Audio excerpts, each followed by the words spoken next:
ધન્યવાદ આપ્યા, પરંતુ સૌથી વધારે ધન્યવાદના અધિકારી તો આપ છો, કારણ કે આપે 69 વર્ષ પહેલાં આ સંસ્થામાં સુશિક્ષિત યુવાનો દીક્ષિત થાય એનો પ્રારંભ યોગી બાપા પાસે આવીને કરેલો, અને એમાંથી પ્રેરણા લઈને અત્યારે આપના ચરણે બધા આવી રહ્યા છે.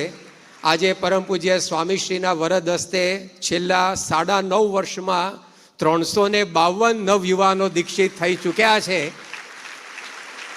અને સ્વામી યોગીજી મહારાજે 21 ઓક્ટોબર 1967ના દિવસે ગોંડલથી લખેલા પત્રમાં એવું લખ્યું છે કે મહાનત સ્વામી 501 સંતો આપે વધારવા પડશે, અને બધા સંતોને આપ સાચવજો, તો હજી સ્વામી આપે આગળ ઘણી મજલ કાપવાની છે.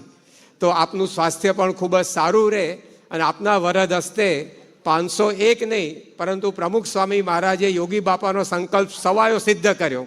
700ની જગ્યાએ એમણે 1100 કર્યા, તો આપના વરદ હસ્તે 500ની જગ્યાએ ઓછામાં ઓછા 750 સંતો તો થાય જ, એવી આજના શુભ પ્રસંગે અમે પ્રાર્થના કરીએ છીએ.